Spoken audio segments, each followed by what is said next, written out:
Sometimes, when you've lost everything, the only direction left is forward. When you're down to your last dollar and your children are watching you fall apart, you'll grab onto anything that looks like hope. Ben Grady found his hope in Baltimore Harbor. A rusted cargo ship called the Avalon Dawn sat abandoned for 3 years. Nobody wanted her.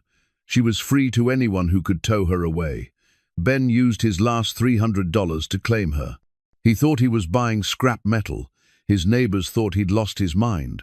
But when Ben and his kids started clearing out the rust and debris, they found something nobody expected: hidden walls, secret compartments, and behind them, a Cold War treasure worth $200 million. The ship had been carrying more than cargo on her final voyage 40 years ago. But what happens when powerful people realize their lost fortune has finally been found?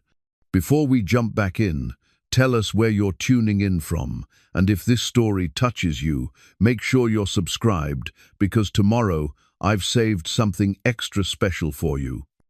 Ben Grady's fingers found the familiar weight of Sarah's wedding ring in his pocket as he stared at the stack of rejection letters on his kitchen table. 3 months since his last construction job. 18 months since Sarah lost her battle with cancer.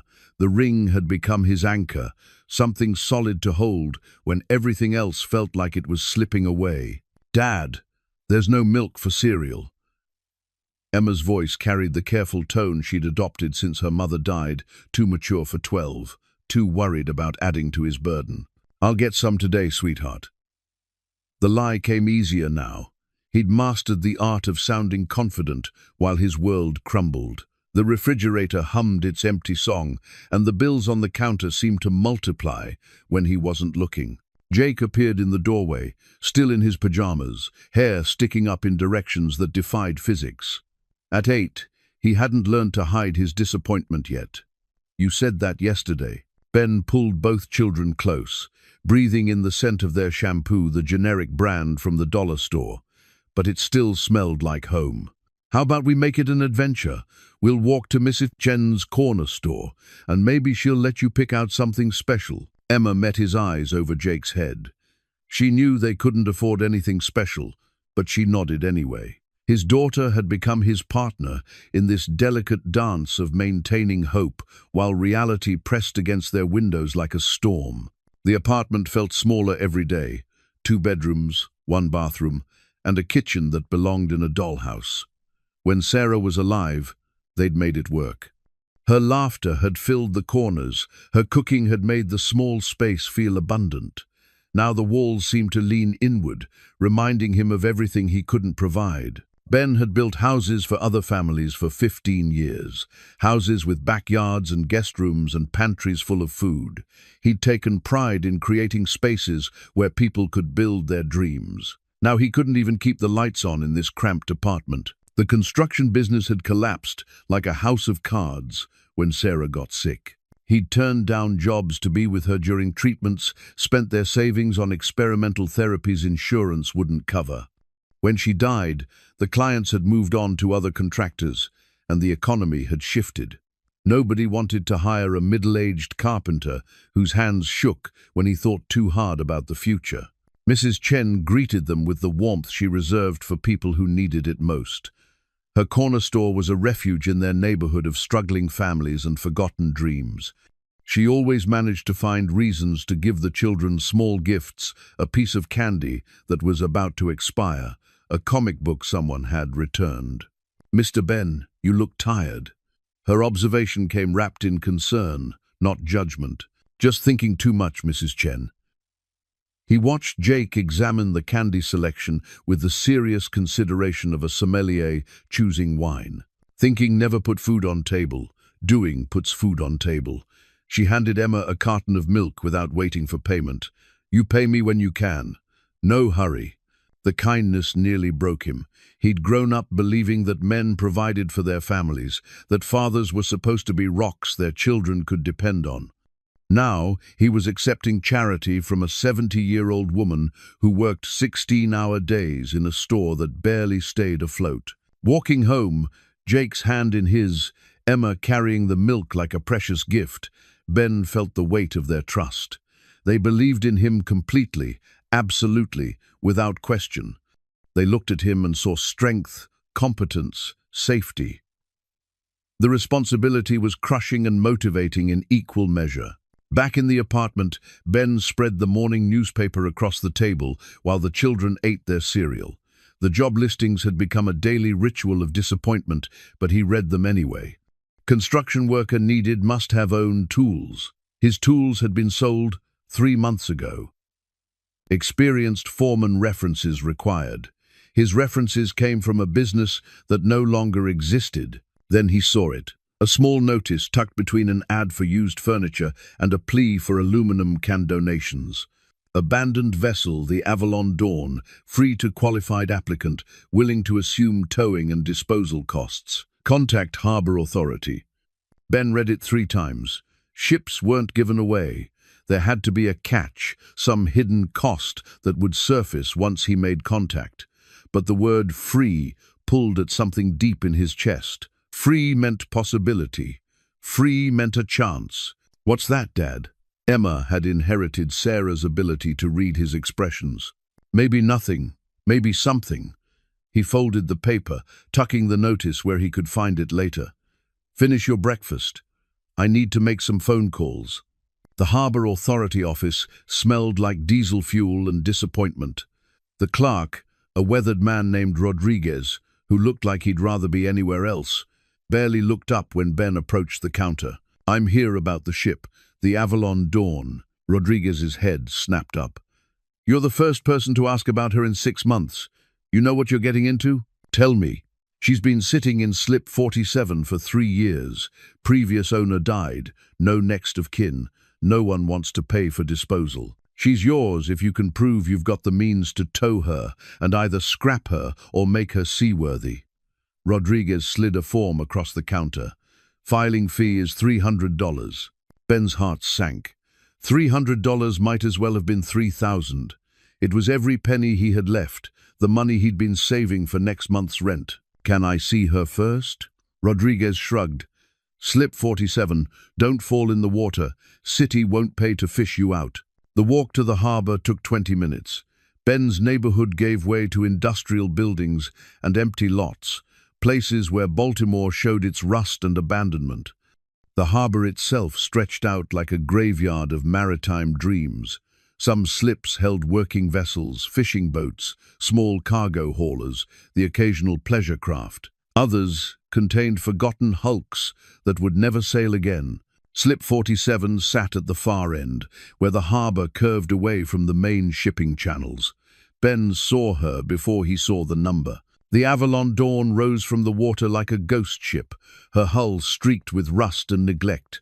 She was bigger than he'd expected, maybe 300 feet long, with a superstructure that spoke of better days. Her paint had long since surrendered to the elements, leaving her the color of old blood and deeper wounds. But Ben didn't see decay. He saw possibility. He saw a hull that was still sound, judging by how she sat in the water. He saw space, more space than he'd had in years. He saw something he could work with, something he could transform. Most importantly, he saw hope, wearing a coat of rust. Sarah's ring pressed against his fingers as he stood on the dock, studying the ship. She would have understood. Sarah had always seen potential where others saw problems. She'd seen it in him when he was just another carpenter with big dreams and empty pockets. What do you think, Sarah? He whispered to the wind. The answer came not in words but in feeling, a certainty that settled in his chest like warm tea on a cold morning. This was right. This was the path forward. Ben walked back to the Harbor Authority office with the steady stride of a man who'd made a decision. He placed 3 crumpled hundreds on Rodriguez's counter-grocery money. Light bill money, hope money. I'll take her. Rodriguez stared at him for a long moment. You sure about this? She's been sitting there for 3 years. Could be anything wrong with her. I'm sure. The paperwork took an hour. Forms and signatures and warnings about liability and environmental hazards. When it was finished, Rodriguez handed him a set of keys that looked older than Jake. Congratulations, Mr. Grady. You're now the proud owner of the most expensive pile of scrap metal in Baltimore Harbor. Ben pocketed the keys next to Sarah's ring. We'll see about that.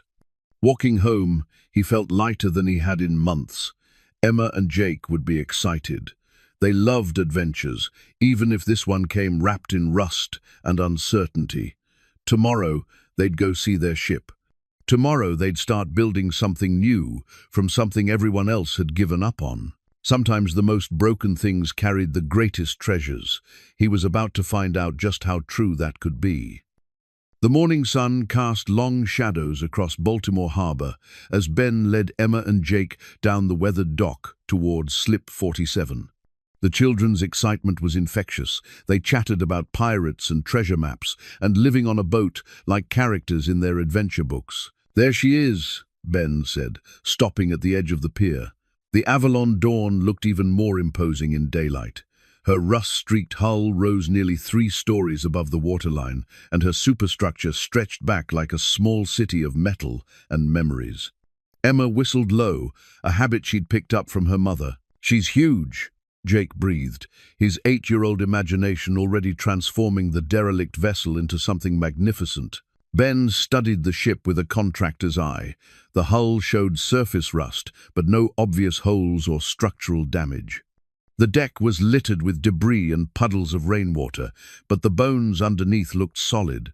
Most importantly, she was floating level, which meant the engine room wasn't flooded. "Can we go aboard?" Emma asked, already calculating the best route up the gangway. "Carefully, and we stay together." The gangway creaked under their weight but held firm. Ben tested each step before allowing the children to follow. The deck stretched out before them like a football field made of metal, dotted with cargo hatches and mysterious equipment covered in rust and bird droppings. Jake ran toward the superstructure, his footsteps echoing off the metal decking. "Dad, there's a ladder here. Can I climb it?" "After we check out the main deck." Ben wanted to establish their bearings before they started exploring.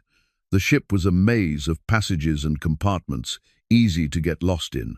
They made their way toward the bridge, the highest structure on the ship. The wheelhouse windows were filmed with salt and grime, but through them, Ben could see the remains of navigation equipment and charts still pinned to plotting tables. "Look at all the buttons," Emma marveled, peering through a broken window. Inside the bridge, time seemed frozen in 1983. Charts showed shipping lanes along the eastern seaboard, and a coffee cup sat on the captain's console as if its owner had just stepped away for a moment. Dust motes danced in the shafts of sunlight that penetrated the grimy windows. Ben found the ship's documentation in a metal filing cabinet behind the captain's chair. Most of the papers were water-damaged and illegible, but one folder remained sealed in plastic. Inside, he found the ship's original manifest from her final voyage. The manifest was dated October 15, 1983, listing cargo bound for Norfolk, Virginia. Standard freight machinery parts, textiles, canned goods. But something about it nagged at Ben.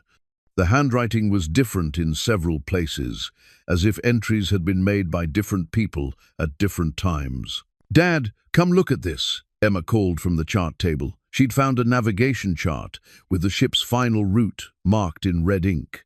The line showed a departure from Baltimore, but instead of heading directly to Norfolk, as the manifest indicated, the route curved northeast toward the Chesapeake Bay Islands. "That's weird," Jake observed, tracing the route with his finger. "Why would they go that way?" Ben compared the chart to the manifest. The dates matched, but the destinations didn't. Ships didn't typically make detours on cargo runs unless there was an emergency or special circumstances. "Maybe they had to avoid bad weather," Emma suggested, but her tone suggested she didn't believe it either. They spent the next hour exploring the ship's main deck and upper levels. The Avalon Dawn was larger and more complex than Ben had initially thought. Beyond the standard cargo holds, they found specialized compartments with reinforced doors and unusual ventilation systems. Some areas were sealed off entirely, their entrances welded shut decades ago. In the ship's library, a small room behind the mess hall, Jake discovered something that made Ben's pulse quicken. A ship's roster from 1,983 listed 37 crew members for what should have been a routine cargo run. Ben had worked around ships enough to know that was double the normal complement.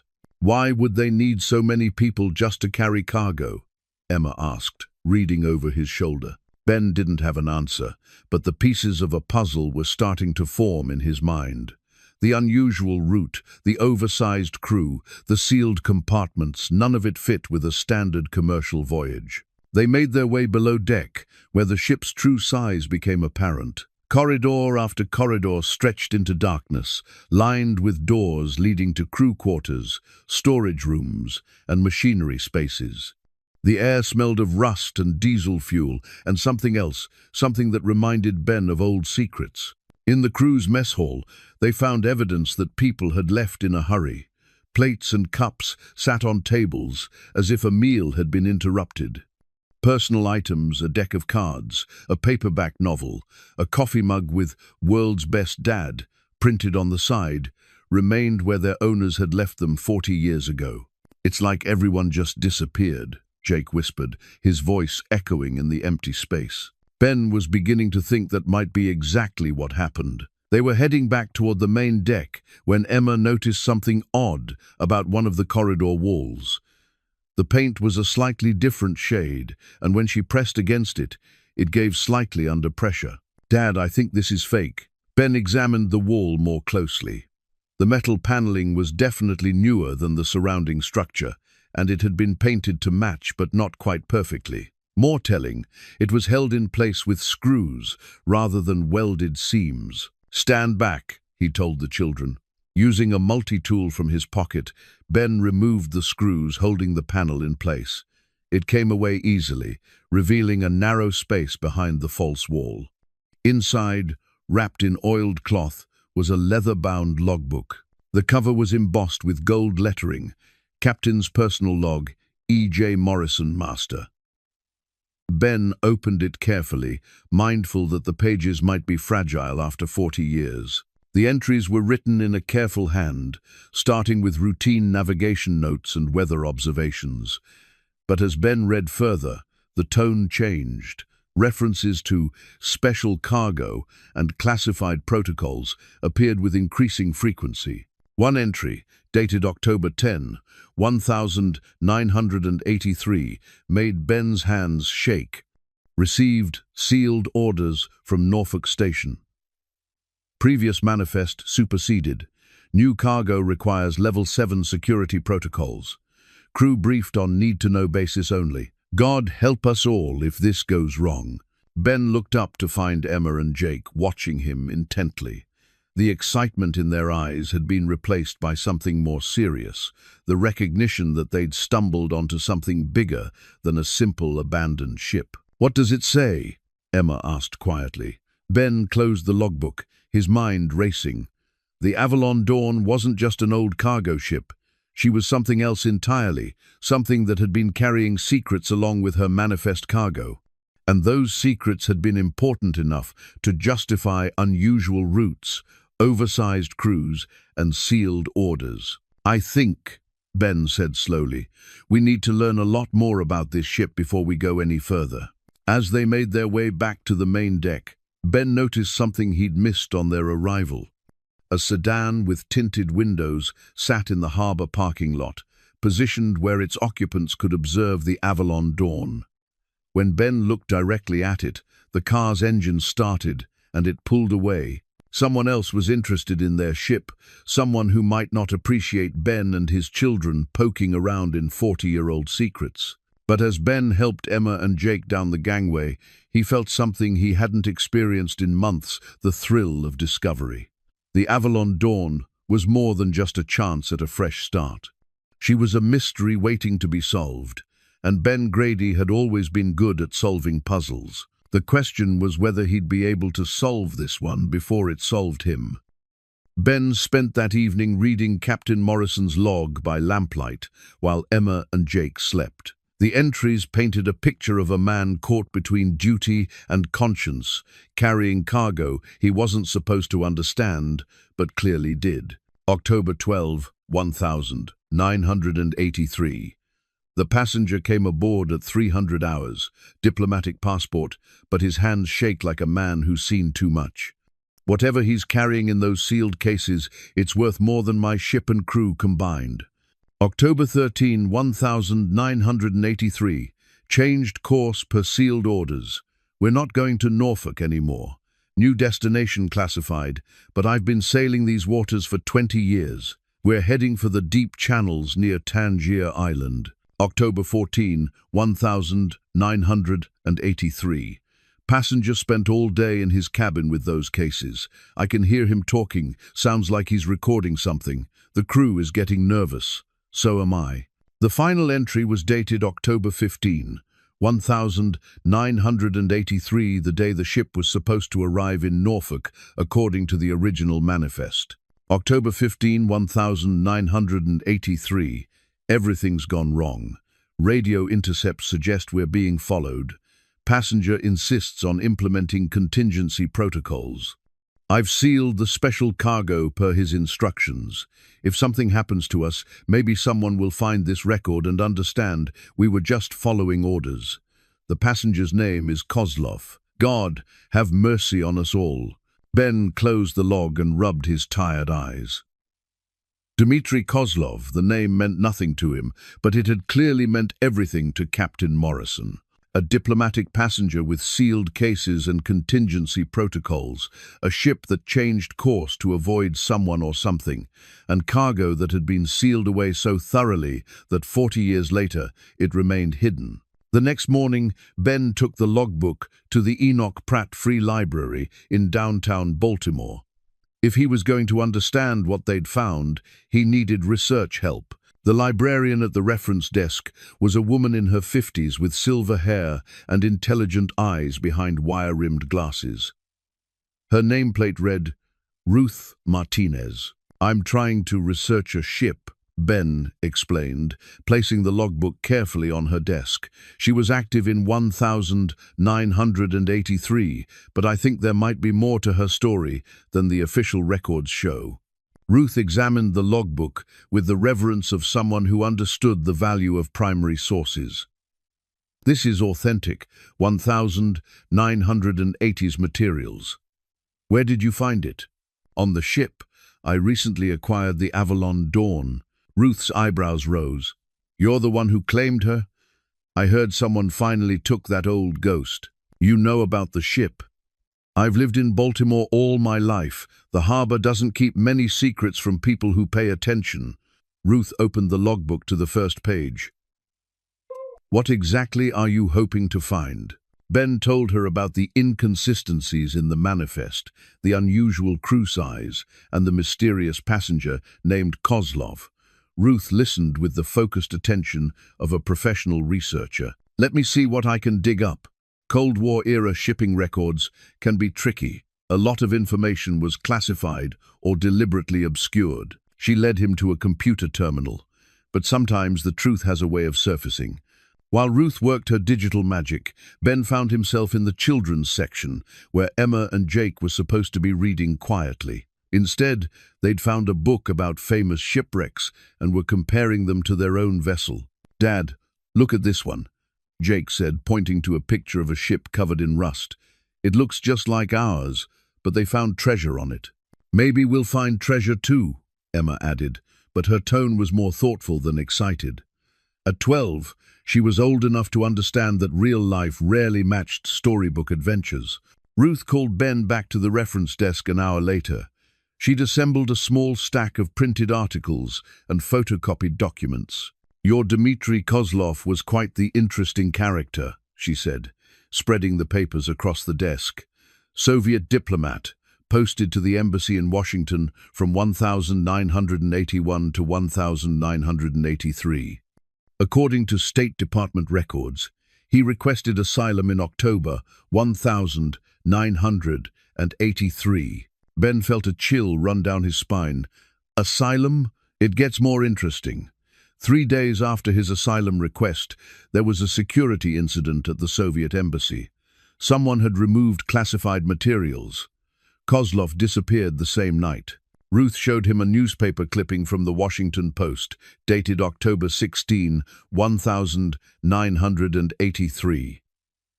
The headline read, "Soviet diplomat missing after embassy break-in." The article says Kozlov was believed to be defecting, but he never made it to his scheduled meeting with CIA handlers. He simply vanished.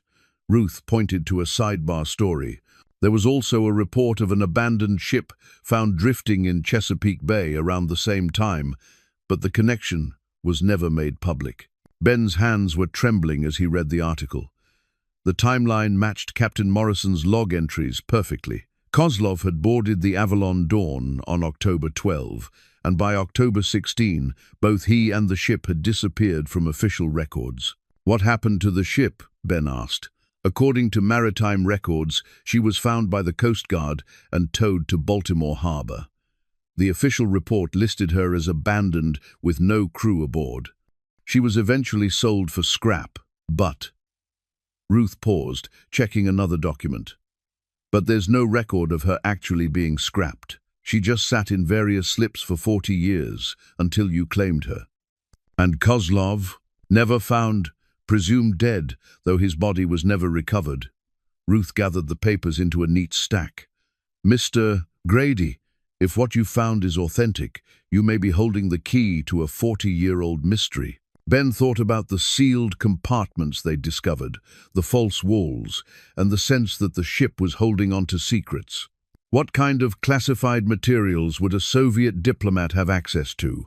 In 1983, could be anything. Military secrets, intelligence networks, strategic plans. Ruth's expression grew serious. The kind of information people kill for. They were interrupted by the sound of chairs scraping as Emma and Jake approached the desk. Both children looked subdued. The weight of adult conversations had a way of penetrating even the most focused reading. "Are we in trouble, Dad?" Jake asked quietly. Ben pulled his son close. "No, buddy. We're just learning about our ship's history." "Is it a bad history?" Emma's question carried the weight of someone who'd already lost too much to life's unexpected turns. Ben looked at Ruth, who gave him an encouraging nod. "It's a complicated history, but that doesn't make it bad. Sometimes the most interesting stories are the complicated ones." As they prepared to leave the library, Ruth handed Ben a business card. "If you need help researching further, please call me. This is the kind of historical puzzle that doesn't come along often." Walking back to the harbor with the children, Ben felt the weight of revelation settling on his shoulders. The Avalon Dawn wasn't just an abandoned ship, she was a floating tomb of Cold War secrets.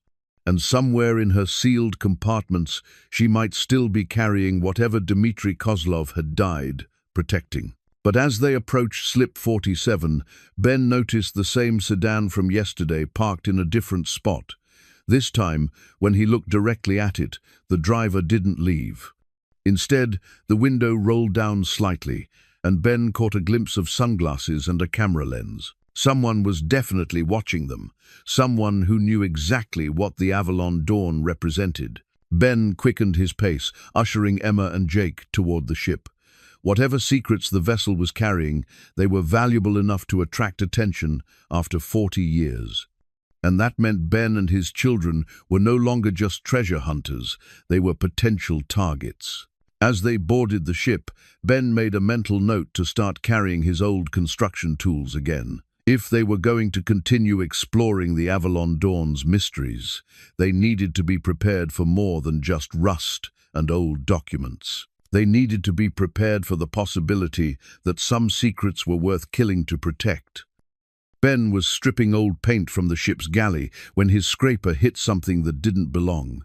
Instead of the hollow ring of metal against metal, he heard a dull thunk. Emma, who was sorting through salvageable hardware nearby, looked up at the sound. What was that?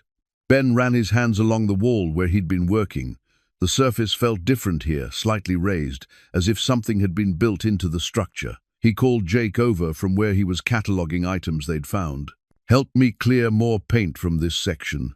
Working together, they revealed the outline of a rectangular panel, carefully concealed but not permanently sealed. Unlike the false wall where they'd found the captain's log, this one was designed to be opened by someone who knew where to look. Ben found the mechanism by accident, a concealed latch disguised as a pipe fitting. When he pressed it, the panel swung inward with a soft click. Inside was a cavity just large enough to hold a small object wrapped in oiled leather. Ben unwrapped it carefully, revealing an ornate brass key unlike anything he'd seen before. It was heavier than a normal key, with intricate engravings along its shaft and a head shaped like a diplomatic seal. "What do you think it opens?" Emma asked, turning the key over in her hands. Before Ben could answer, they heard footsteps on the deck above. Heavy boots, moving with purpose rather than curiosity.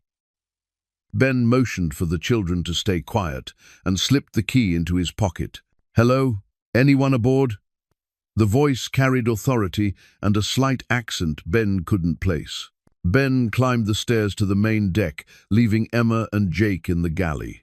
A man in his 70s stood near the gangway, wearing a peacoat that had seen better decades. His white hair was still thick, and his eyes held the steady gaze of someone accustomed to command. "I'm Ben Grady. This is my ship now." The man smiled, extending a weathered hand. "Marcus Webb. I served on this vessel, back when she had a different name and a different purpose." Ben shook the offered hand, noting the firm grip and the calluses that spoke of a lifetime working with his hands.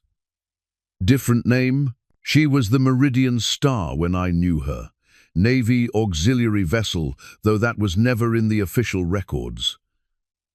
Marcus looked around the deck with the familiarity of someone revisiting a childhood home. "I heard someone had finally claimed her, figured I should introduce myself." Navy auxiliary? Ben thought about the classified cargo and the mysterious passenger. What kind of work did she do? Marcus was quiet for a long moment, studying Ben's face. "The kind of work that officially never happened. You mind if I come aboard properly? There are things you should know about this ship." Ben led Marcus to the ship's bridge, where they could talk without the children overhearing. The older man moved through the corridors with the confidence of someone who knew every rivet and bulkhead. "I was a Navy diver," Marcus explained, settling into the captain's chair as if it were his own. "Specialized in underwater salvage and recovery. In 1983, I was attached to a joint CIA-Navy operation called Deep Current." What was Deep Current? Officially, it never existed. Unofficially, we provided transportation and security for high-value defectors and sensitive cargo.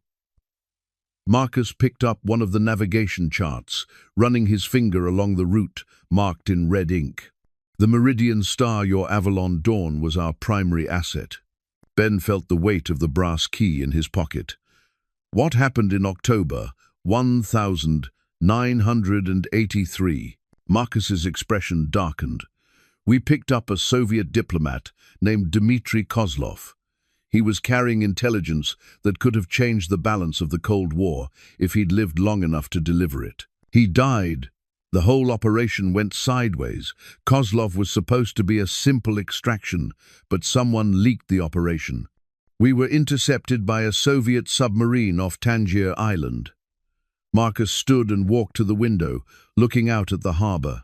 "Kozlov knew they'd caught up to us. He activated contingency protocols." "What kind of contingency protocols?" Marcus turned back to Ben. He sealed his intelligence package in the ship's secure vault. The idea was that even if they captured or killed him, the information would be safe until recovery teams could retrieve it. Ben's pulse quickened. "Where's this vault?" "That's the problem. Only Kozlov knew the exact location and access codes. When the Soviets boarded us, they killed most of the crew and took Kozlov, but they never found the vault." Marcus sat back down heavily. 40 years, I've wondered what happened to that intelligence package. The crew was killed? Ben thought about the personal items left behind in the mess hall, the sense of interrupted lives. "Not all of us. I was underwater when they attacked, checking the hull for damage. By the time I surfaced, it was over. The ship was drifting, The crew was gone, and Kozlov's intelligence had vanished with him. Ben pulled the brass key from his pocket. Marcus's eyes widened when he saw it. "Where did you find that?" "Hidden in the galley wall. Do you recognize it?" Marcus took the key with hands that trembled slightly. "Diplomatic pouch key. Kozlov never went anywhere without it." He looked up at Ben. "If you found this, it means he hid it before they took him. He wanted someone to find it." "What does it open?" "Kozlov's insurance policy. He told me once that he'd prepared for the possibility of betrayal. Said he'd hidden proof of his intelligence in a way that only he could access." Marcus held up the key. This might be the key to that proof. Ben called for Emma and Jake to join them on the bridge. The children had been listening from the stairway anyway, and he'd learned that trying to shield them from difficult truths only made them more curious. "Mr. Webb was telling me about the ship's history," Ben explained as they settled around the chart table. Marcus smiled at the children.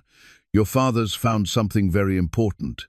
This ship is carrying secrets that powerful people have been searching for since before you were born." "Good secrets or bad secrets?" Jake asked with the directness of childhood. "Secrets that could help good people and hurt bad people," Marcus replied. "The man who hid them was trying to do the right thing, even though it cost him his life." Emma studied the brass key. "So we need to find what this opens." "We need to be very careful," Ben corrected. "If people have been looking for this for 40 years, they're not going to be happy that we found it."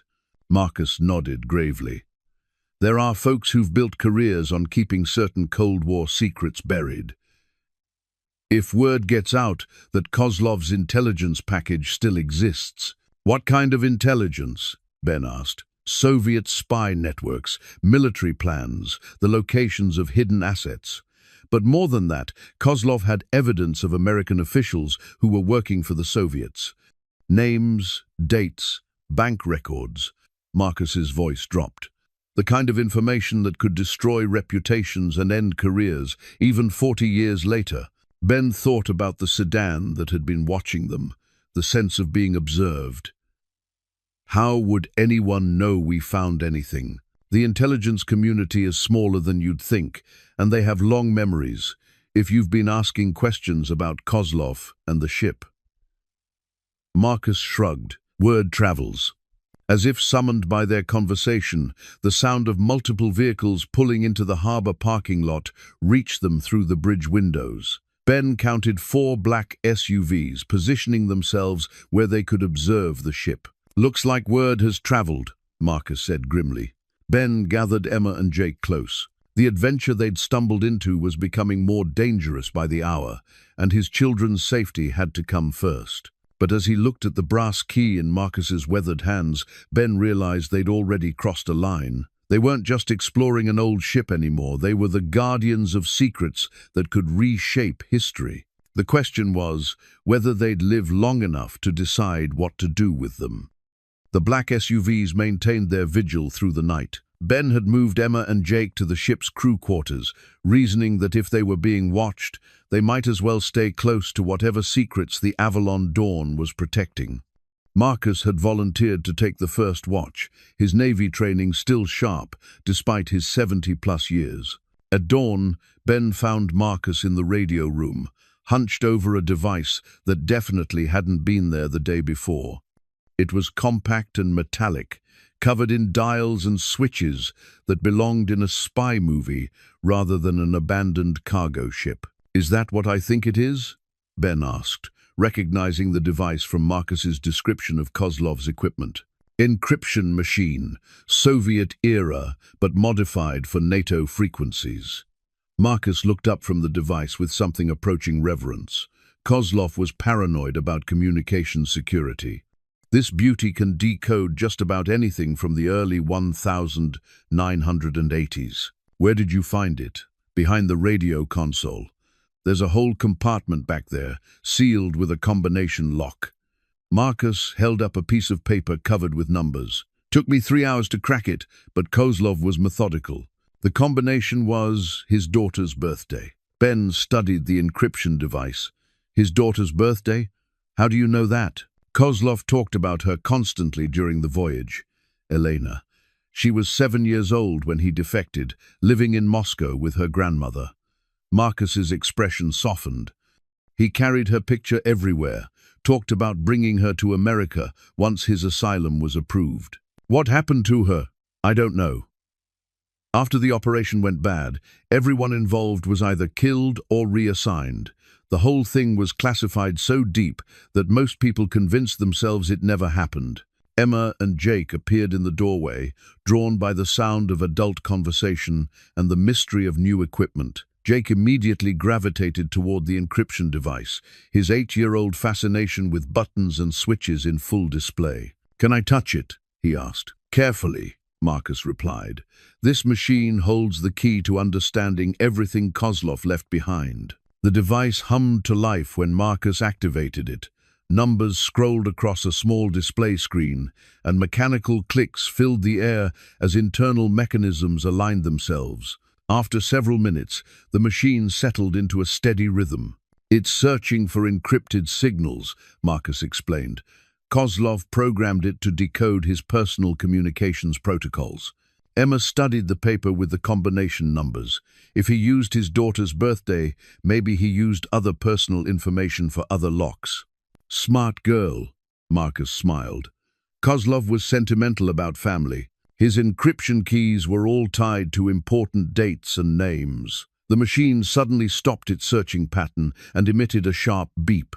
Text began scrolling across the display, not in English, but in what looked like coordinates and technical specifications.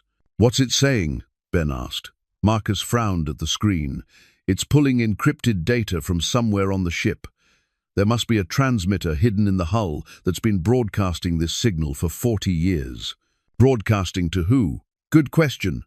Marcus adjusted several dials, and the signal became clearer. Kozlov set up multiple contingency plans. This might be one of them, a dead man's switch that activates if certain conditions are met. Ben thought about the brass key in his pocket. Like someone finding his personal effects? Exactly. The signal is giving us coordinates. Marcus pulled out a modern GPS device and entered the numbers. 38 degrees, 47 minutes north. 76 degrees, 12 minutes west. Where is that? Marcus showed him the GPS screen, about 15 miles southeast of here, in the deep water off the continental shelf. Ben studied the coordinates. Why would Kozlov hide something underwater? "Insurance," Marcus replied. "If the ship's vault was compromised, he'd need a backup location that couldn't be searched or seized." Emma had been quietly examining the encryption device while the adults talked. Now she pointed to a secondary display that had activated. "There's more text coming through." New lines of code scrolled across the screen, but these were in English. Marcus read them aloud. "Package Alpha secured at designated coordinates. Access requires dual authorization ship's vault key plus personal authentication codes. Elena's future depends on proper retrieval. Trust no one in official channels. D.K." The room fell silent as the implications sank in. Kozlov hadn't just hidden intelligence documents. He'd created an elaborate security system that required multiple keys and personal knowledge to access. "Personal authentication codes," Ben mused. "More family information? Probably. But after 40 years? Marcus shrugged. "Even if we figure out the codes, how do we retrieve something from the ocean floor?" "One problem at a time," Ben said. "First, we need to understand what we're looking for." They spent the morning exploring more of the ship's hidden compartments. Using the encryption device as a guide, they found 3 more concealed spaces, each containing pieces of Kozlov's elaborate puzzle. In the captain's quarters, behind a false bookshelf, they discovered a waterproof case containing photographs and personal documents. The photographs showed a younger Dmitry Kozlov with a beautiful woman and a little girl with bright eyes and dark curls. The back of one photo was inscribed, "Elena and Natasha, Moscow, summer, 1982. "His family," Emma said softly, studying the little girl's face. Among the documents was a letter written in English, addressed simply, "To whoever finds this." Ben read it aloud. If you are reading this, I am likely dead, and my mission has failed. My name is Dmitry Kozlov, former attaché to the Soviet Embassy in Washington. I am not a traitor to my country, but I cannot serve a system that murders innocent people. I carry with me evidence of Soviet intelligence operations that threaten American security. More importantly, I have proof that American officials have been compromised by Soviet intelligence. This information could prevent a war, but only if it reaches the right people. I have hidden this evidence in 2 locations. The first is secured aboard this vessel. Both locations require specific knowledge to access, knowledge that I pray will find its way to people of honor. My daughter Elena is 7 years old. She believes her father is a hero. If something happens to me, please ensure that someone tells her the truth, that I died, trying to prevent innocent people from suffering. The treasure I leave behind is not gold or jewels. It is the truth. Use it wisely. Ben folded the letter carefully. The weight of Kozlov's sacrifice settled on the room like a heavy blanket. This wasn't just about Cold War secrets anymore. It was about a father's final attempt to protect his daughter and his adopted country. "We have to find the vault," Emma said quietly. He trusted someone to do the right thing. "It's not that simple," Ben replied. "People have been killed over this information. If we find it, then we make sure it gets to the right people," Jake interrupted, with the absolute certainty of childhood. "That's what heroes do." Marcus was studying the GPS coordinates again. "The underwater package will require specialized equipment to retrieve, but the ship's vault." He looked up at Ben. "That's here somewhere, waiting for us to find it." Ben thought about the black SUVs in the parking lot, the sense of being watched, the dangerous game they'd stumbled into. But he also thought about Kozlov's daughter, now in her 40s, never knowing the truth about her father's sacrifice. "We find the vault," he decided, "but we do it carefully, and if things get too dangerous, we run," Emma finished. "We know, Dad." But as Ben looked at his children, their faces bright with determination and purpose, he realized running might not be an option anymore. They were part of Kozlov's story now, guardians of secrets that could still change the world. The question was whether they were strong enough to carry that burden. They found Kozlov's personal effects box in the most obvious place, and the last place they'd thought to look. It was sitting in plain sight in the ship's safe, behind a door that Marcus had assumed was permanently locked. The brass key from the galley opened it easily. The box was made of stainless steel and sealed with rubber gaskets that had kept its contents dry for 4 decades. Inside, Ben found a treasure more valuable than gold, the intimate details of a man's life, carefully preserved for the daughter he'd never see again. There were more photographs Elena, taking her first steps, blowing out birthday candles, sleeping peacefully with a stuffed bear. Letters from Natasha, written in Russian but accompanied by English translations in Kozlov's careful handwriting.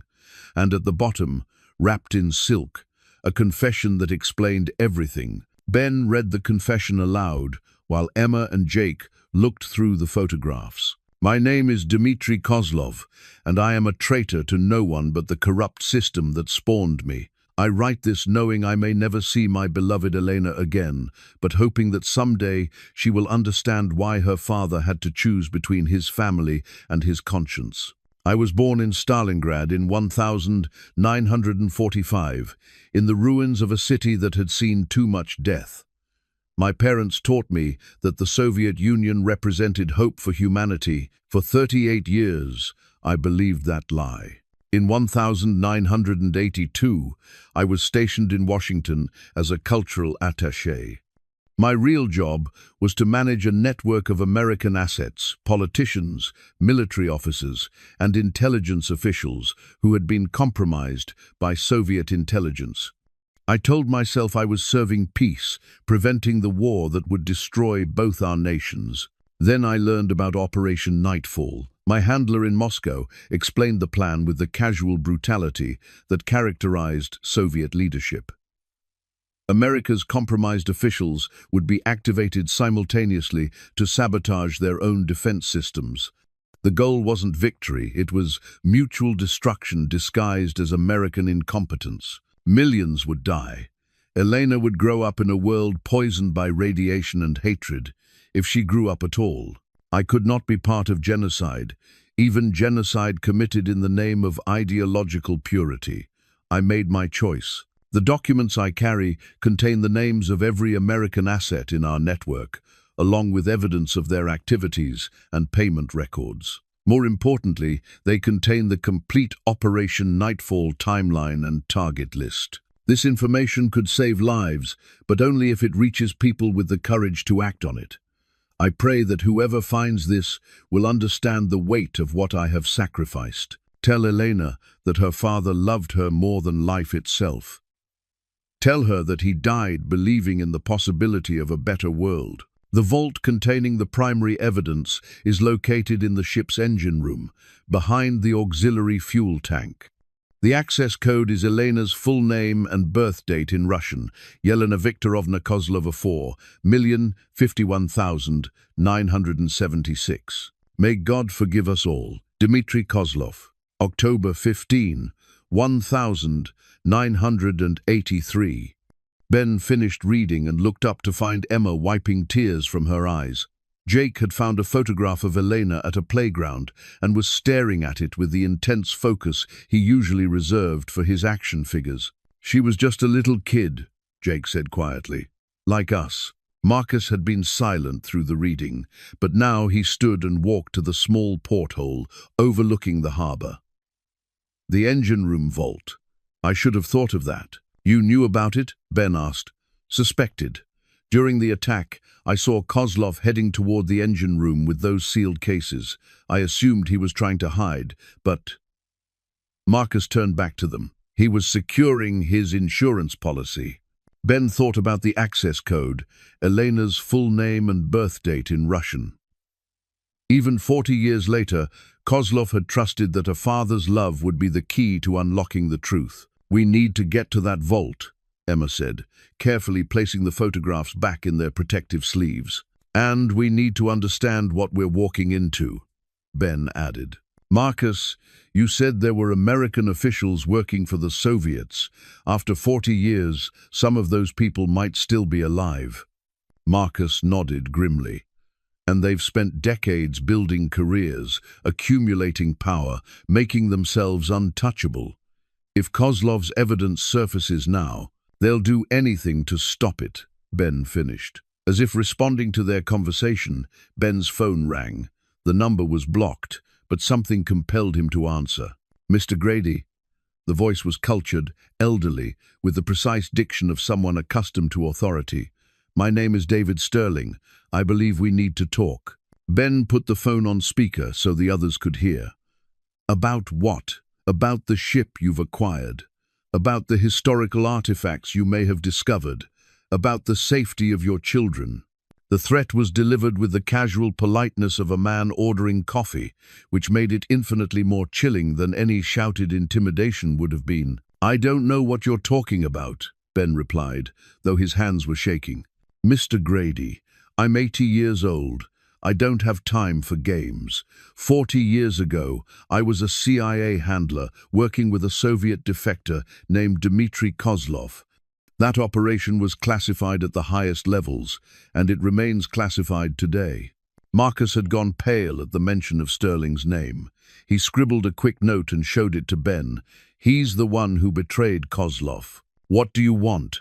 Ben asked. A meeting. There are things you need to understand about what you've found, things that affect national security. Meet me tomorrow at noon, Federal Hill Park, near the monument. Come alone. And if I don't, then you'll discover that some secrets are too dangerous for civilians to possess. The line went dead. Ben stared at the phone, his mind racing. David Sterling, the man who had betrayed Kozlov to the Soviets, was still alive. Still connected enough to track down Ben's personal phone number. He found us fast, Marcus observed. Too fast, Ben agreed. How would he even know we found anything?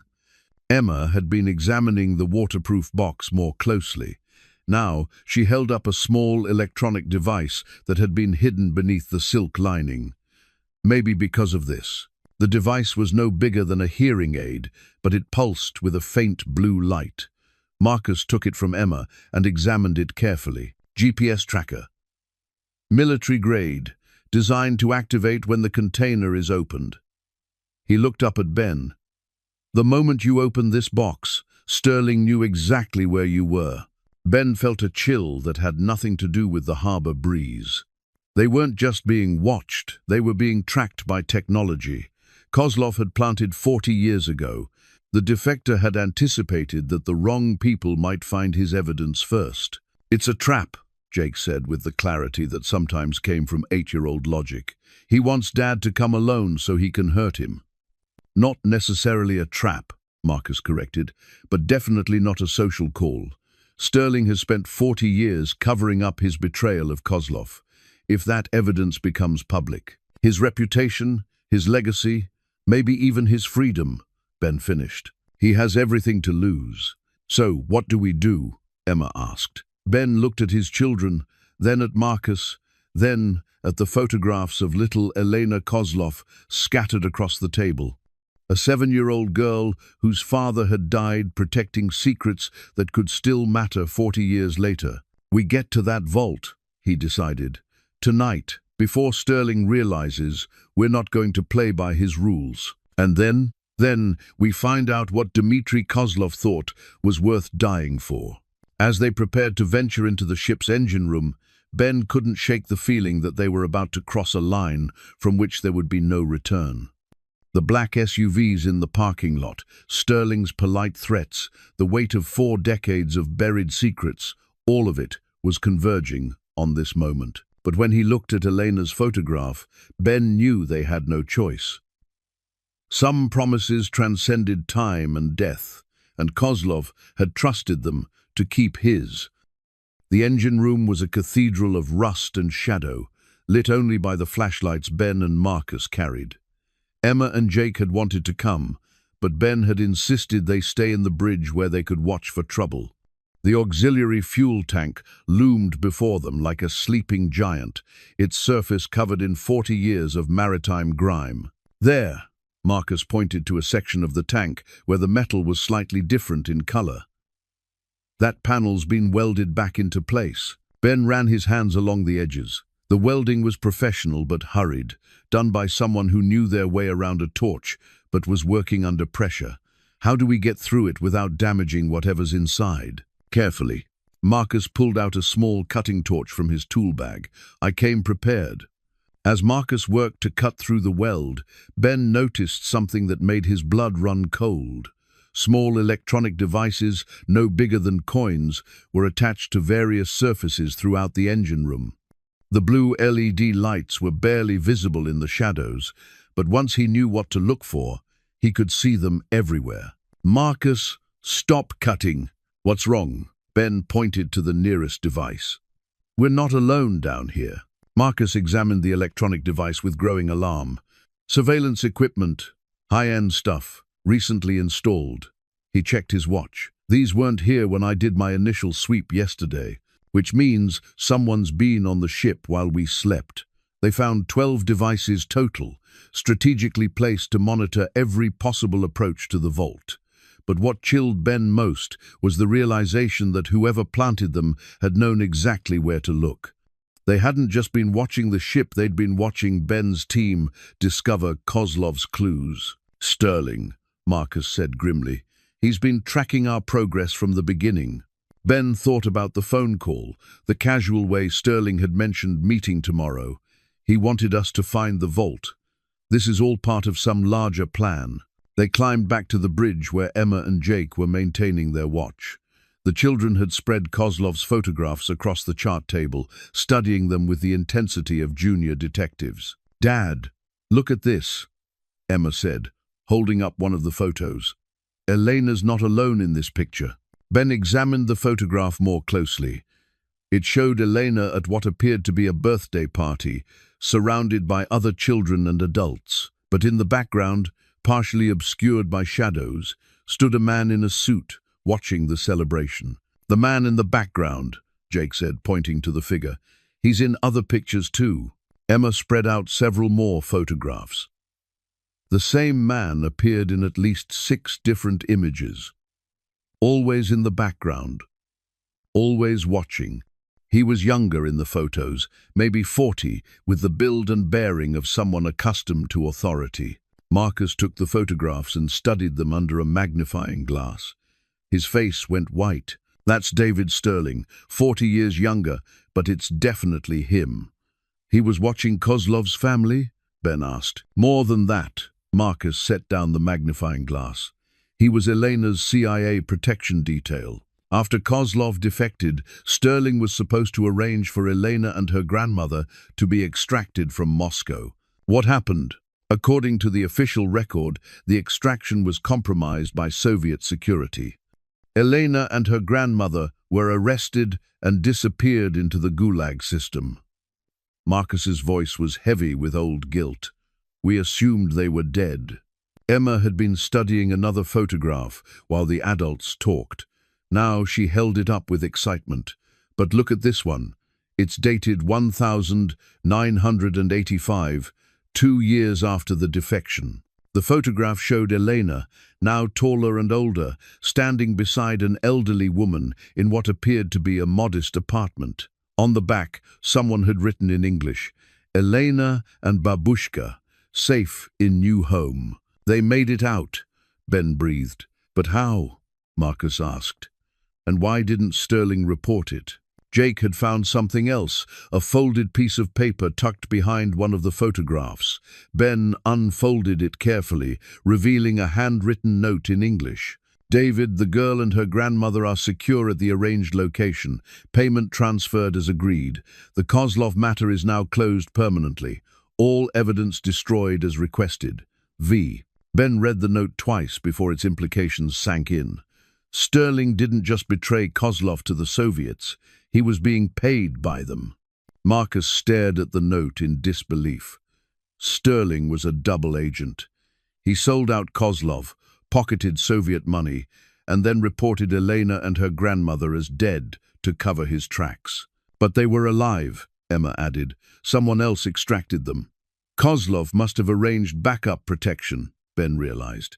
He didn't trust Sterling completely. The pieces of a 40-year-old puzzle were falling into place. Kozlov had suspected betrayal from within the CIA. He'd hidden evidence not just of Soviet operations, but of American treachery. And he'd arranged for his family's protection through channels that bypassed official intelligence networks. Ben's phone rang again.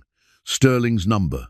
"Have you considered my offer, Mr. Grady?" "I'm considering a lot of things," Ben replied, putting the phone on speaker. "Then perhaps you'd be interested to know that your activities have attracted attention from other parties. The Russians are still very interested in certain Cold War secrets." "What Russians?" "The same organization that killed Dmitry Kozlov 40 years ago. They've been monitoring intelligence chatter, and your recent discoveries have made them curious." Ben felt the temperature in the room drop. "You're saying we're being hunted by Russian intelligence?" "I'm saying that some secrets are too dangerous to leave in civilian hands. Meet me tomorrow, and I'll explain how we can resolve this situation safely." "And if I don't?" "Then you'll discover that the Cold War never really ended, Mr. Grady. It just went underground." The line went dead. Ben stared at the phone, his mind racing. Sterling was playing multiple angles, threatening Ben with Russian agents, while positioning himself as the solution to a problem he'd helped create. "He's lying," Marcus said flatly. "Sterling's been covering his tracks for 4 decades. The last thing he wants is for Kozlov's evidence to surface." "But what if he's not lying about the Russians?" Emma asked quietly. Before anyone could answer, they heard the sound of engines starting in the harbor parking lot. Through the bridge windows, they watched the black SUVs pull away in formation, leaving the area completely. "That's not good," Marcus observed. "Why would they leave?" Ben asked. "Because they're not the ones we need to worry about anymore." As if to punctuate Marcus's words, new vehicles appeared in the distance, dark sedans moving with the precision of a military convoy. They parked in positions that would block any escape from the harbor. Ben gathered his children close, his mind racing through their limited options. The vault in the engine room contained evidence that could expose decades of treachery and betrayal. But getting to it now meant navigating between Sterling's manipulation and the possibility of foreign agents who had even less interest in keeping Ben's family alive. "We need to get off this ship," Ben decided. "And go where?" Marcus asked.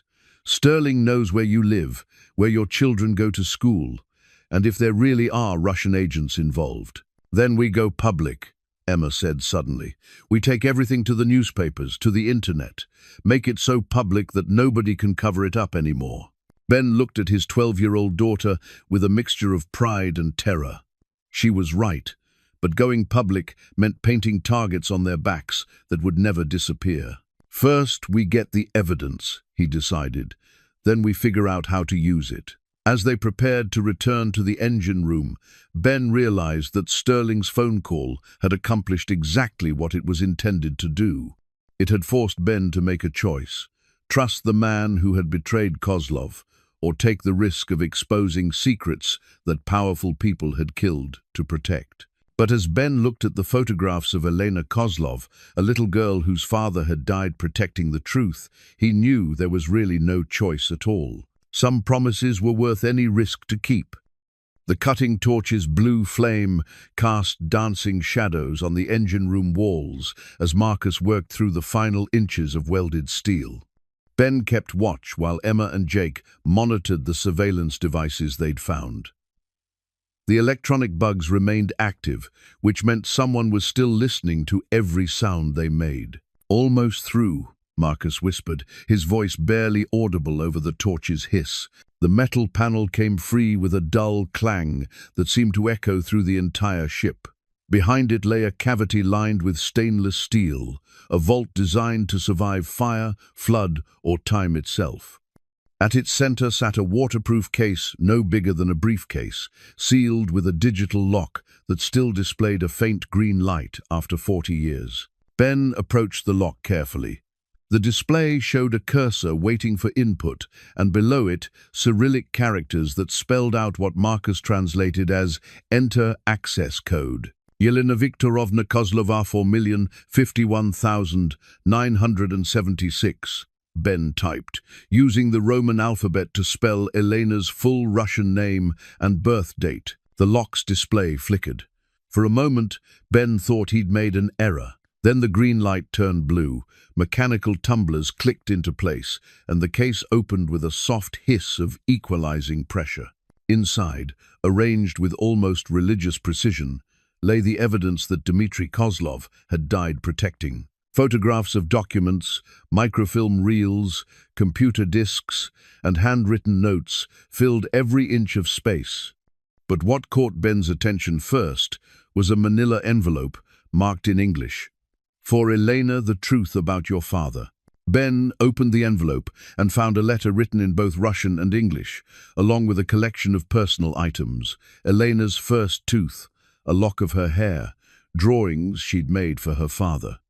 Kozlov had carried pieces of his daughter's childhood with him into exile, treasures more valuable than any state secret. The letter was addressed to Elena, but clearly written for whoever might find it. "My beloved daughter, if you are reading this, then the truth has finally found its way to light. Your father was not a traitor. He was a man who chose love over loyalty, family over ideology, truth over convenience." The documents in this case contain evidence of Operation Nightfall, a Soviet plan to use compromised American officials to trigger a nuclear exchange. The plan was scheduled for implementation in March 1984. Your father prevented this by exposing the network, saving millions of lives, including yours. Among the compromised Americans was a CIA officer named David Sterling. He has spent 40 years building a career on the foundation of treachery, using Soviet money to purchase influence and position. He will do anything to prevent this evidence from becoming public. But there is something else you must know, Elena. You are alive.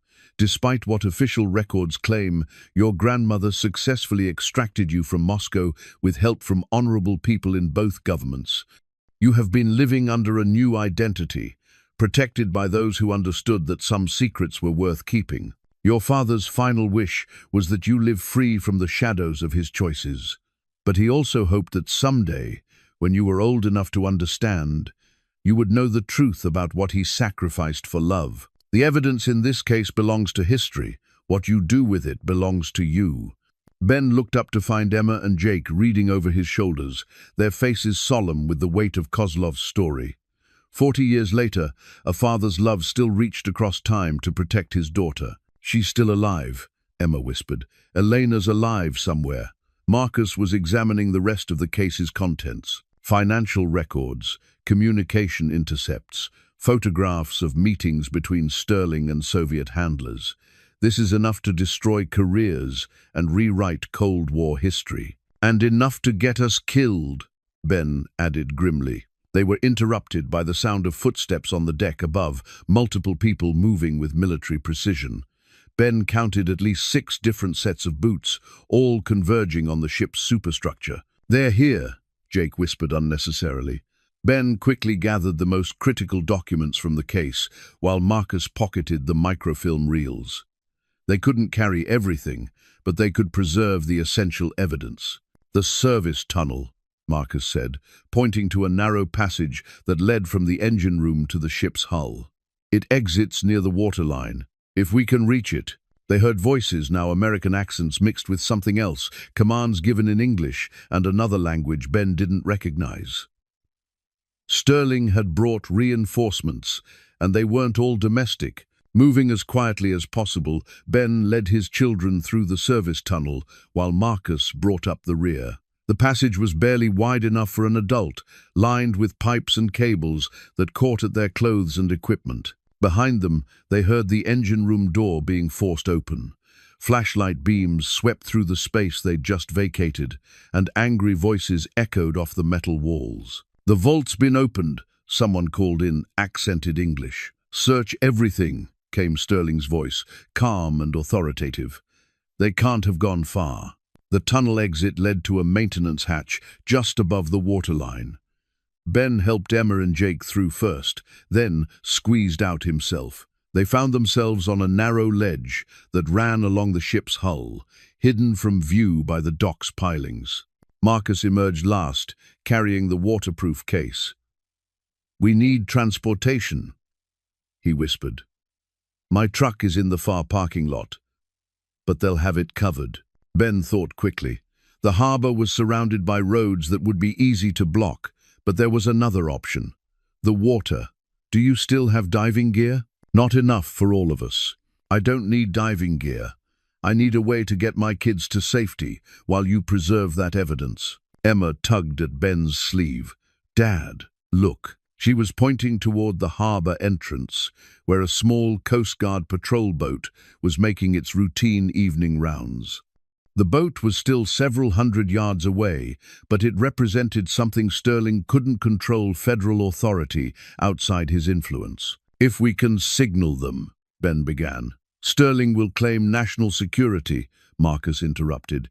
"He's still CIA, probably still has credentials that would make the Coast Guard back off.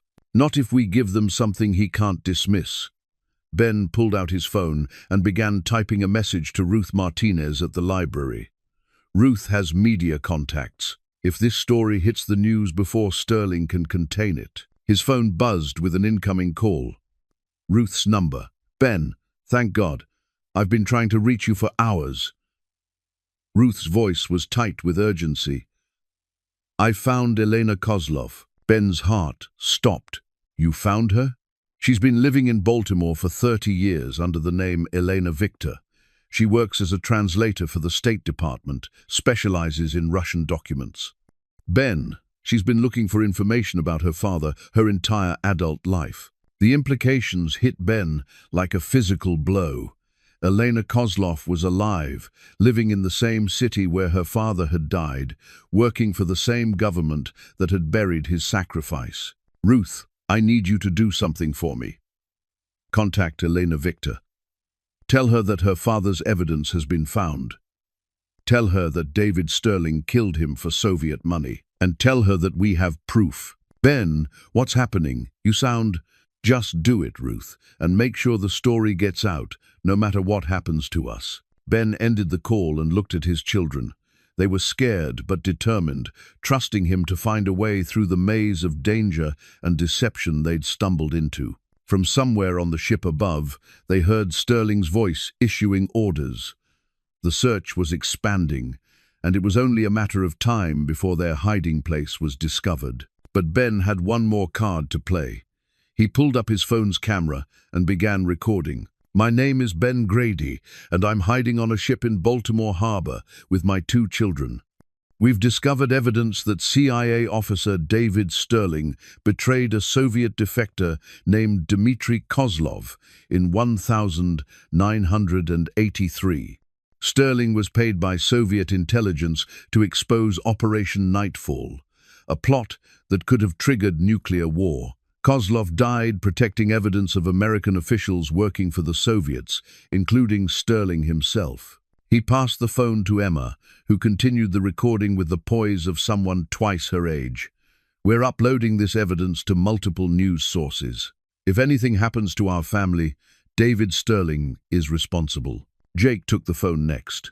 Elena Kozlov, if you're watching this, your dad was a hero.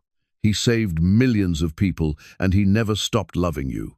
Ben sent the video to Ruth, along with photos of the most damaging documents from Kozlov's case.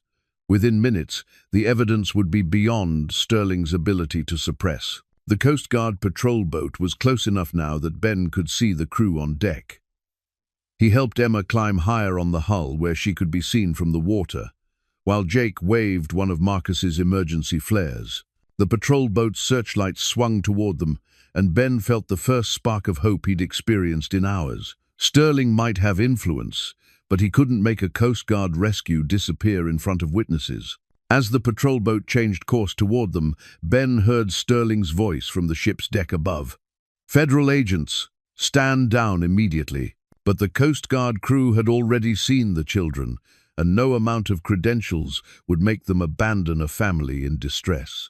The final confrontation was about to begin, and for the first time since finding Kozlov's secrets, Ben believed they might actually survive to see justice done. The Coast Guard patrol boat's searchlight illuminated the side of the Avalon Dawn like a theatrical spotlight, turning the rusted hull into a stage for the final act of Kozlov's 40-year-old drama.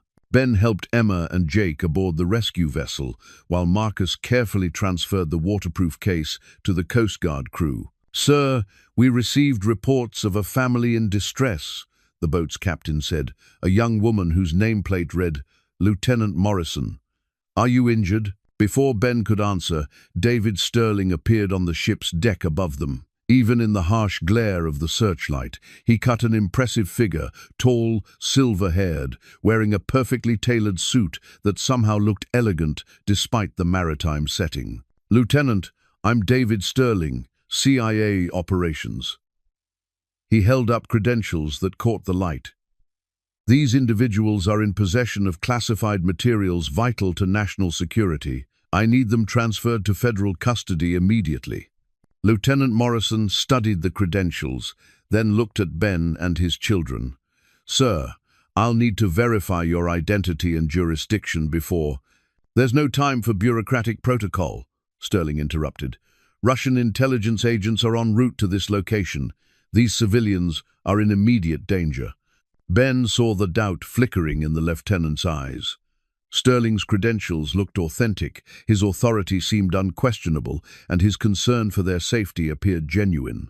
It was a masterful performance by a man who'd spent decades perfecting the art of deception. "Lieutenant," Ben said quietly, "before you make any decisions, I think you should know that Mr. Sterling has been trying to suppress evidence of his own criminal activities." Sterling's composure slipped for just a moment, a flash of anger that revealed the predator beneath the polished surface. "Mr. Grady is suffering from delusions brought on by stress and fear. The materials he's found have no bearing on current operations. Then you won't mind if we examine them." came a new voice from the harbor. A second boat approached from the darkness, a larger Coast Guard cutter whose deck bristled with armed crew members. At the bow stood a woman in civilian clothes, her dark hair pulled back severely, her eyes fixed on Sterling with the intensity of a laser sight. "Who are you?" Sterling demanded, his carefully maintained calm beginning to fray. "Elena Victor, State Department," the woman replied. "I believe you knew my father." The silence that followed was so complete that Ben could hear the gentle lapping of waves against the boat hulls. Sterling stared at Elena as if seeing a ghost, which in a very real sense he was. "That's impossible," Sterling whispered. "You died in Moscow 40 years ago. Reports of my death were greatly exaggerated." Elena stepped from the cutter to the patrol boat with practiced ease. "Along with reports of my father's treachery, it seems." She was older now than her father had been when he died, a woman in her 40s, with Elena Kozlov's bright eyes and determined chin. But there was something else in her expression, something that spoke of decades spent searching for truth in a world built on lies. "I've spent my entire adult life working for the State Department, specializing in Russian intelligence analysis," Elena continued, her voice carrying the weight of absolute authority. "Imagine my surprise when I learned that a CIA officer named David Sterling had been making inquiries about my family for the past 40 years. Sterling's mask was completely gone now, replaced by the cold calculation of a cornered predator. Whatever you think you know, I know that you've been monitoring intelligence databases for any mention of Dmitry Kozlov or Operation Nightfall." Elena's smile was sharp as broken glass. "I know that you've used your position to suppress investigations and destroy evidence, and I know that you've been drawing a CIA pension funded partially by Soviet gold." Marcus opened the waterproof case and handed Elena a collection of documents. She examined them with the speed of someone trained to process complex information quickly. Financial records showing payments from Soviet intelligence to an American asset codenamed Patriot, she read aloud.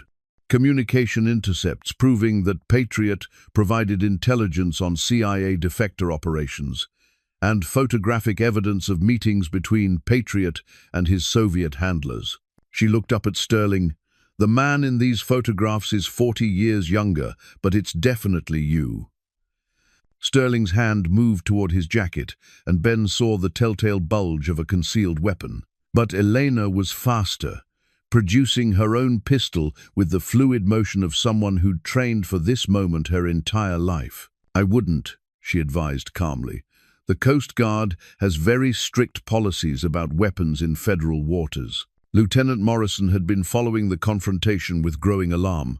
"Ma'am, I'm going to need everyone to lower their weapons, and—" "Lieutenant, call your commanding officer," Elena interrupted, never taking her eyes off Sterling.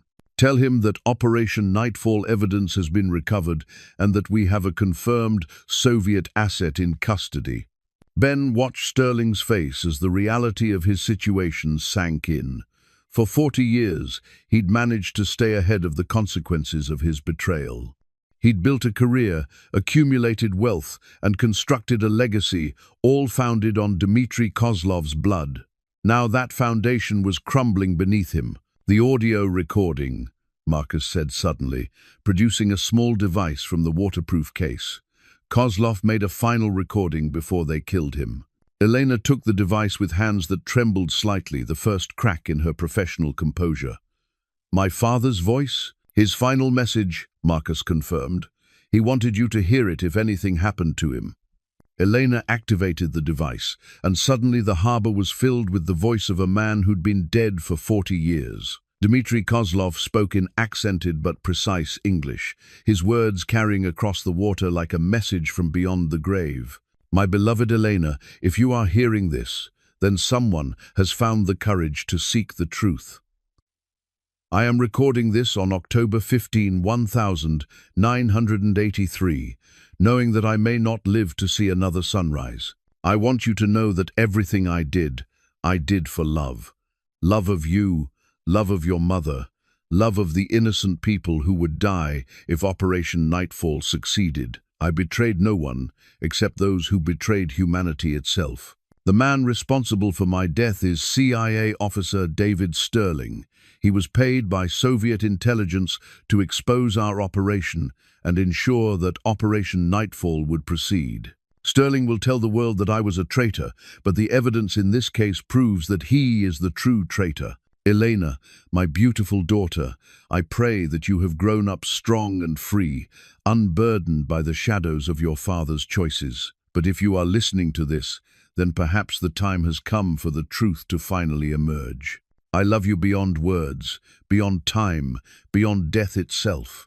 Remember that your father died believing in the possibility of a better world.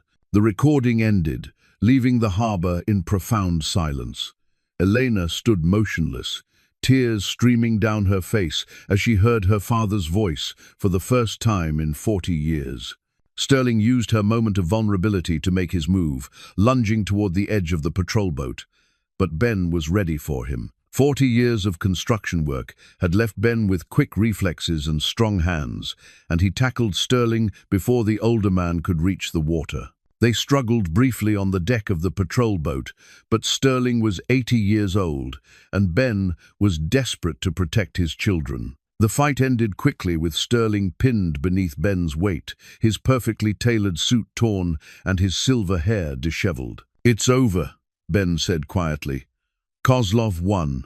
As the Coast Guard crew secured Sterling in restraints, Elena carefully placed her father's recording back in its protective case. The evidence that had cost Dmitry Kozlov his life was finally in the hands of someone who could ensure it reached the light of day. But even as Ben held his children close and watched Sterling being led away, he knew that the real victory belonged to a father who had loved his daughter enough to sacrifice everything for truth. The Coast Guard cutter's communications array crackled to life as Elena placed calls that would reshape 40 years of Cold War history. Ben watched her work with the efficiency of someone who understood exactly how power moved through Washington's corridors, who had spent decades positioning herself for this moment. "This is Elena Victor, State Department Intelligence Division.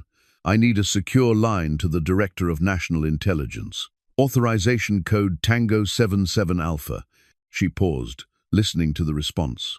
"Tell him we have recovered Operation Nightfall materials and confirmed the identity of Soviet asset Patriot."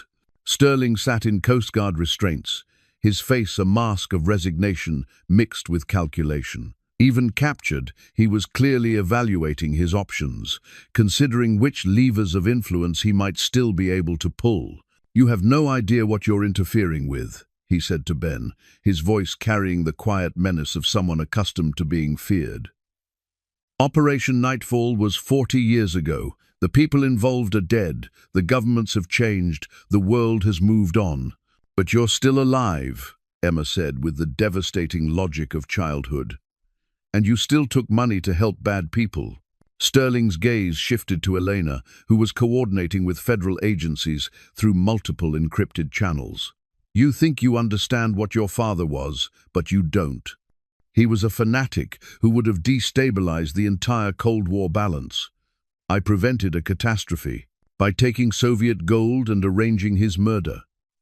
Marcus had been silent through the confrontation, but now his Navy training showed in the controlled anger of his voice. "I was there, Sterling. I saw what you did. You saw what was necessary to prevent global nuclear war," Sterling replied. "Kozlov's evidence would have triggered a massive purge of intelligence assets on both sides. The resulting chaos could have led to miscalculation, accident, actual war." Elena finished her calls and turned back to Sterling. "Interesting theory. Would you like to hear what actually happened after my father's death?" She opened a tablet and began reading from classified files she'd clearly been authorized to access. Operation Nightfall was scheduled for March 15, 1984. Without my father's warning, it proceeded exactly as the Soviets planned. 12 compromised American officials activated their contingency protocols simultaneously. Ben felt a chill run down his spine. What happened? NORAD detected multiple anomalous signals from defense installations across the country. For 17 minutes, American nuclear forces believed they were under coordinated attack.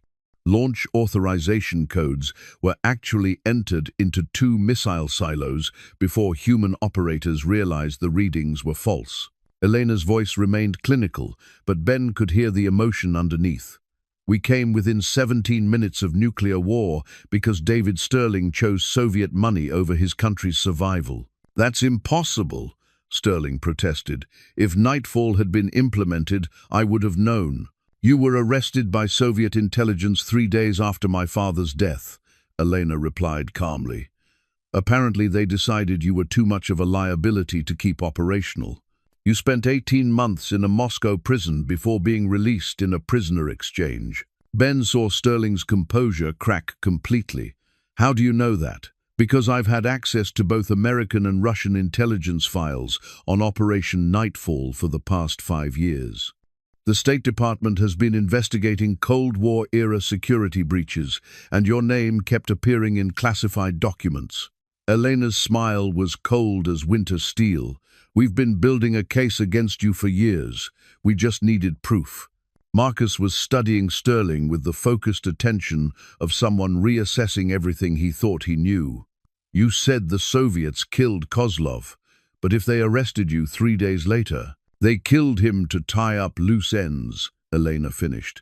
My father was already dead by the time they decided Sterling was a liability, but they kept him alive because he still had value as a potential asset. Lieutenant Morrison had been coordinating with her superiors throughout the confrontation. Now she approached Elena with a confused expression. Ma'am, I'm getting contradictory orders. CIA wants Mr. Sterling transferred to their custody, but FBI is claiming jurisdiction. Neither, Elena replied. Mr. Sterling will be transferred to the Justice Department's National Security Division. This case involves treason spanning multiple decades and agencies. She turned back to Sterling, who was staring at his restraints as if seeing them for the first time. You spent 40 years thinking you'd gotten away with it. Building a career, accumulating wealth, convincing yourself that you were a patriot who'd made difficult choices for the greater good. I prevented nuclear war, Sterling insisted, but his voice lacked conviction. No, Elena said quietly. My father prevented nuclear war by sacrificing his life to warn America about Operation Nightfall. You just delayed the reckoning. Ben pulled Emma and Jake closer as federal boats began arriving from multiple directions. The harbor was quickly filling with vessels carrying representatives from agencies he'd never heard of, all converging on the evidence that Dmitry Kozlov had hidden 40 years ago. What happens now? Ben asked Elena. Now we do what my father always intended, she replied. We make the truth public. Every document, every recording, every piece of evidence that Sterling thought he'd buried forever. She looked at Ben's children with something approaching wonder. Your family found what intelligence agencies couldn't locate for 4 decades. You gave my father justice, and you gave me the truth about what happened to him. Jake tugged at Elena's sleeve. Are you going to be okay? Your dad loved you a lot. Elena knelt down to Jake's level, her professional composure finally giving way to genuine emotion. I'm going to be fine, sweetheart. And thanks to all of you, the whole world is going to know that my father was a hero. As Sterling was transferred to a federal custody boat, he looked back at Ben one final time. You have no idea what you've unleashed. There are secrets buried with Operation Nightfall that will destroy more than just my reputation. Then maybe it's time for them to be destroyed, Ben replied. The last Ben saw of David Sterling, he was a diminished figure sitting in the stern of a federal boat, finally heading toward the reckoning he'd avoided for 40 years. The man who had betrayed Dmitry Kozlov and nearly caused nuclear war was going to spend whatever remained of his life answering for his crimes. As the harbor began to clear of official vessels, Elena remained on the Coast Guard cutter with Ben's family. She was still holding her father's recording device, still processing the sound of a voice she'd thought she'd never hear again. He would have been proud of you, Ben told her. Everything you've accomplished, the person you've become, he would have been so proud." Elena smiled through her tears. "I spent my whole life wondering if he really loved me, or if I was just another asset he had to protect. Hearing his voice, knowing that everything he did was for love. That's what parents do," Emma said simply. "We love our kids more than anything else in the world." Elena looked at Emma, then at Ben, understanding passing between them. They were both children who had lost parents, both people who had learned that love transcended death and time and the complicated politics of nations. The evidence was secure, Sterling was in custody, and 40 years of lies were finally giving way to truth. But the real victory belonged to a father's love and the belief that some things were worth any sacrifice to protect. 6 months later, Ben stood on the deck of the Avalon Dawn and marveled at how much could change when the truth finally found its way to light. The ship looked nothing like the rusted derelict he'd claimed from Baltimore Harbor. Fresh paint gleamed in the morning sun, her superstructure had been restored to its original glory, and a steady stream of visitors crossed the gangway to explore what had become the most famous vessel in maritime history. The bronze plaque beside the main entrance told the story in simple words. The Avalon Dawn Memorial dedicated to Dmitry Kozlov and all those who choose truth over convenience, love over loyalty, and hope over fear. Emma emerged from the ship's museum, leading a group of schoolchildren through exhibits that explained Cold War history through the lens of one man's courage. At 13, she had grown into the role of junior docent with the confidence of someone who had seen history made firsthand. "And this is where we found the captain's log," she was explaining to the fascinated children. "My dad was just trying to strip paint, but sometimes the most important discoveries happen when you're not really looking for them." Jake appeared at Ben's side, carrying a model of the ship he'd been working on all morning. At 9, he had developed an encyclopedic knowledge of maritime history and could explain the Avalon Dawn's restoration in technical detail that impressed even professional shipbuilders. "Dad, Elena's here," Jake announced. "She brought someone with her." Ben looked toward the gangway and saw Elena Victor approaching with an elderly woman whose eyes held the same intelligent spark as her granddaughter's. Natasha Kozlova was 87 years old, but she moved with the grace of someone who had spent a lifetime surviving impossible circumstances. "Ben," Elena called, embracing him with the warmth of family. "I want you to meet my grandmother, Babushka. This is the man I told you about." Natasha studied Ben with eyes that had seen revolution, war, love, and loss. When she spoke, her English carried the musical accent of her homeland. "You are the one who found my son-in-law's truth." "Your granddaughter did that," Ben replied. "I just stumbled onto the right ship." "No stumbling," Natasha said firmly. "Dmitry always said that important things find their way to the right people at the right time. You were meant to find his story." They walked together through the ship's museum, past displays of declassified documents and Cold War artifacts. The centerpiece was Kozlov's recording, playing on a continuous loop for visitors who wanted to hear the voice of a man who had changed history through love. "The book comes out next month," Elena told Ben, as they reached the bridge where everything had begun. "The publisher thinks it will be a bestseller." Elena had spent the past 6 months writing The Kozlov Files, a comprehensive account of her father's sacrifice and Sterling's betrayal. The book would reveal details about Operation Nightfall that had remained classified for 40 years, finally giving the world the complete story of how close civilization had come to nuclear war. "What about Sterling?" Ben asked. 25 to life, federal prison. He'll die behind bars." Elena's satisfaction was evident, but not vindictive. The Justice Department found evidence of 12 other operations he compromised for Soviet money. He was responsible for the deaths of at least 6 American intelligence officers. Marcus appeared from the engine room, where he'd been working on the ship's restoration. At 73, he had found new purpose in preserving the vessel that had shaped his life 4 decades earlier. "The vault's ready for the ceremony," he announced. exactly as Dmitri left it, except now visitors can see what he died protecting.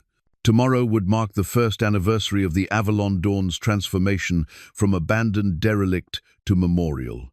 The ceremony would be attended by intelligence officials from multiple nations, all coming to pay respects to a man whose courage had prevented global catastrophe. But tonight belonged to family. Ben gathered Emma and Jake on the ship's bow as the sun set over Baltimore Harbor. The same water that had carried Dmitri Kozlov to his death now reflected the lights of a city that had embraced his memory. The Avalon Dawn had become more than a museum. She was a symbol of hope, proof that broken things could be restored and hidden truths could find their way to light. "Do you ever wonder what would have happened if we hadn't found the ship?" Emma asked, leaning against the rail where Kozlov had once stood. "I think we would have found something else," Ben replied. "Not the ship, maybe, but some other way to move forward. That's what people do when they need hope. They find it in unexpected places." Jake held up his model ship, comparing it to the real vessel around them. "I like our story better than the treasure stories in books." "Why's that?" Ben asked. "Because we didn't keep the treasure for ourselves. We shared it with everyone." Ben smiled, thinking about the foundation they'd established with the reward money from the government.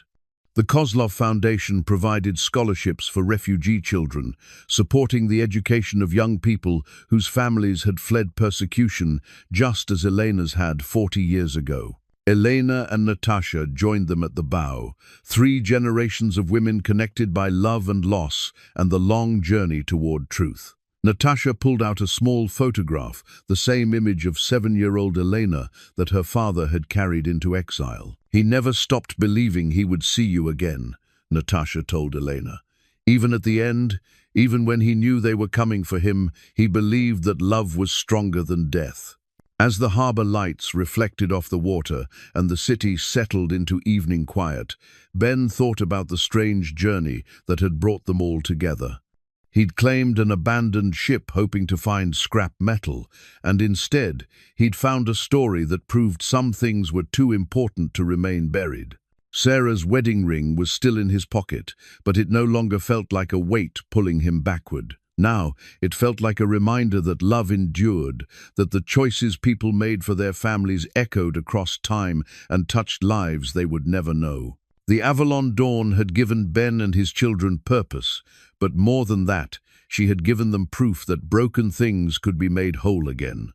Sometimes the most valuable treasures weren't gold or jewels, they were truth and justice, and the knowledge that someone had cared enough to fight for what was right. As they prepared to leave the ship for the evening, Ben took one last look at the memorial plaque.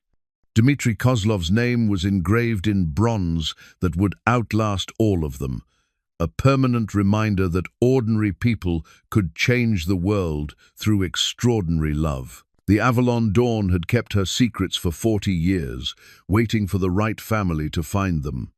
Now she would keep new memories, the laughter of children learning about courage, the tears of visitors who understood sacrifice, and the quiet satisfaction of truth finally finding its way home. Some ships were built to carry cargo, others were built to carry dreams. The Avalon Dawn had been built to carry both, and in the end, she had delivered exactly what the world needed most: hope wrapped in the certainty that love really was stronger than death.